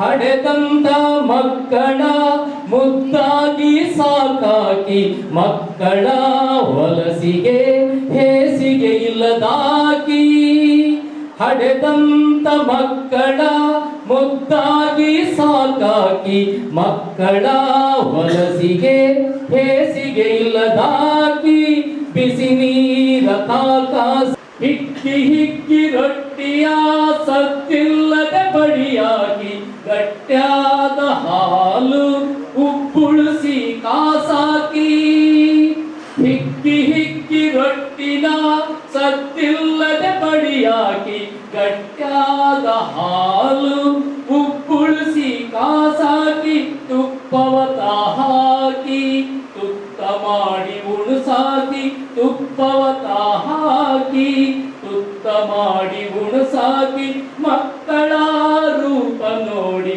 ಕಿಕ್ಕೀಲಿ ಹಾಡಾಕಿ ಮಕ್ಕಳ ರೂಪ ನೋಡಿ ಕಿಕ್ಕೀಲಿ ಹಾಡಾಕಿ ತಾಯಿ ಬೇಕಾ ಜನುಮಕ ಇಲ್ಲಂದರೆ ಈ ಜೀವ ನರಕ ಗಟ್ಟಿ ಮಾಡಾಕಿ ಪಟ್ಟಂತ ತಲೆ ಮ್ಯಾಲ ಒಮ್ಮ್ಯಾವು ಬಂದರ ಮನಸ್ಸು ಗಟ್ಟಿ ಮಾಡಾಕಿ ಸಿಟ್ಟೆಲ್ಲ ಇಳದ ಮ್ಯಾಲ ಮುತ್ತಾದ ಕೊಟ್ಟಾಕಿ ಸಿಟ್ಟೆಲ್ಲ ಇಳದ ಮ್ಯಾಲ ಮುತ್ತಾದ ಕೊಟ್ಟಾಕಿ ಲಾಲಿ ಹಾಡಿ ಉಣಿಸಿ ಪ್ರೀತಿಲಿ ಮಲಗಸಾಗಿ ಲಾಲಿ ಹಾಡಿ ಉಣಿಸಿ ಪ್ರೀತಿಲಿ ಮಲಗಸಾಗಿ ತಾಯಿ ಬೇಕ ಇಲ್ಲಂದರೆ ಈ ಜೀವ ನರಕ ಪ್ಯಾನಿಯು ಬಂದಾಗ ಚಡುಪಡಿಸುವಾಕಿ ತನ್ನ ಜೀವ ಬದಿಗೊತ್ತಿ ಆರೈಕೆ ಮಾಡುವಾಕಿ ಪ್ಯಾನಿಯು ಬಂದಾಗ ಚಡಪಡಿಸುವಾಕಿ ತನ್ನ ಜೀವ ಬದಿಗೊತ್ತಿ ಆರೈಕೆ ಜನುಮಕ ಇಲ್ಲಂದರೆ ಈ ಜೀವ ನರಕ ಇಲ್ಲಂದರೆ ಈ ಜೀವ ನರಕ ಇಲ್ಲಂದರೆ ಈ ಜೀವ ನರಕ